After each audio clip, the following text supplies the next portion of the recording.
Hi, welcome to this video on how to prepare a pigskin for tattoo practicing.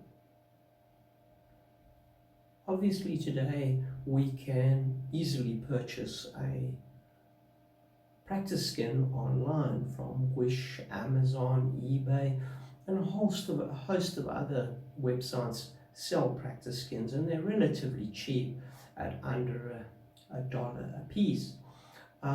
But if you're in a location where you can't get synthetic practice skin and would like to get the feeling of what it's like to work on real skin, there is an option to use pigskin. Okay, so what you would do is you would go to your local supermarket or butcher and you would ask to speak to the butcher and explain to them that you would like some pigskin. Now, the moment you mention that you would like pigskin, they immediately assume that you are going to make a roasted pork belly or something like that.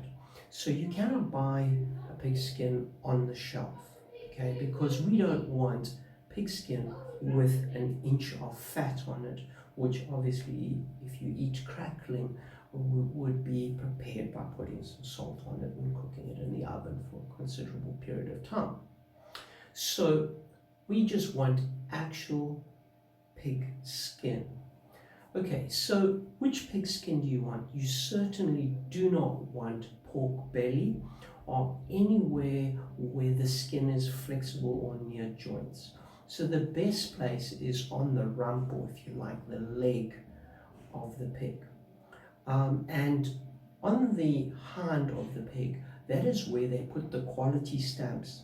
So if you're buying skin from the hind, it normally has stamps on it, which will obviously get in the way of doing your practicing because you can't clean the stamps off. Once they stamp the skin, the stamp never comes off.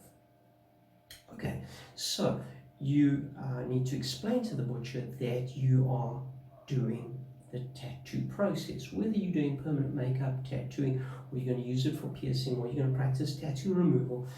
You need to have just the skin. So the moment you tell the butcher, I'm looking for some pig skin to do tattooing, straight away he'll be interested to find out, do you do tattoos, where are you based, how much do you charge, and so you would be able to promote your business. So that would be a good thing. You just want the skin only, and you want the butcher to prepare the skin by cutting off nearly all the skin, the fat that he can from the skin. So when you receive it, it should be about 3 or 4 millimeters thick, okay? Maybe 5 at the most. But you don't want to have something that's 10 mil thick, something like that. It's just no good. Okay, so once you've, don't just buy one piece. He'll ask what size. I would suggest A5 size. Okay, so it's half an A4.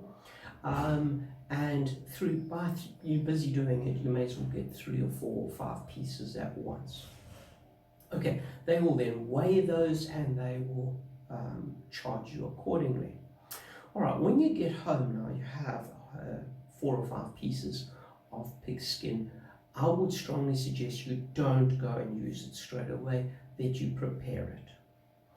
Right, so you would take a piece of cling film, lay this out on your kitchen counter, put the skin side down so the fatty part is on the top, and I would cover the fat with either Dettol or Savlon, an antibacterial liquid. Then I'd put the next one, skin down, I'd put more, then I'd put the next one, put some more, and so on. Then I would take the cling wrap and I'd roll it up like a sausage, so it makes a fairly fat sausage, making sure it's completely sealed, maybe going in the direction of the sausage and also going the other way, and then putting it in the fridge overnight.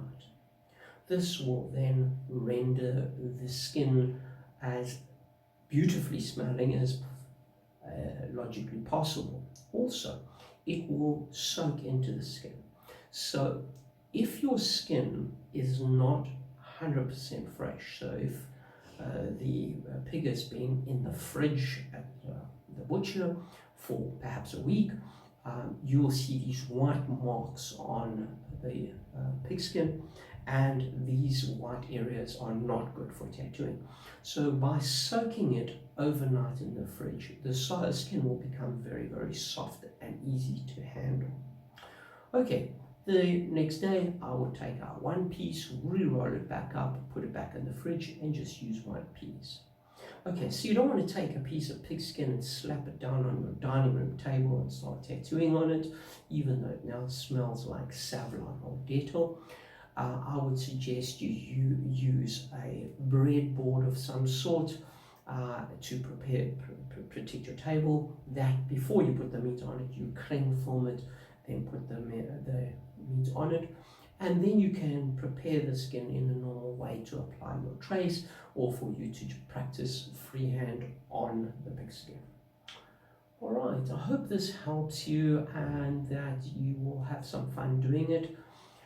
Some people have tried to use other mediums, for example a grapefruit, different types of fruit, and none of these give you any idea of what it's like to work on real skin. And when you buy synthetic practice skin from China, whether you buy it at your local supplier or on Wish, Amazon, eBay, or DHgate, or one of the others, these synthetic skins, though they sort of work, none of them give you a real life application of what it's like to actually work on skin.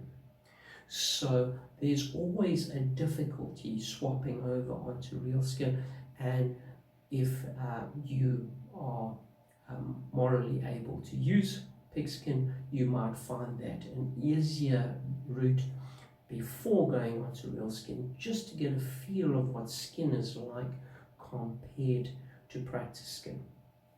Because when you have practice skin, it's very hard and difficult to work with, and you cannot stretch it. And one of the secrets to tattooing is getting sufficient stretch on the skin. On pigskin, you can certainly use stretch. So it's a good medium to have a practice on before you go on to a real live customer. I hope that helps you and that you feel confident in doing this and going forward.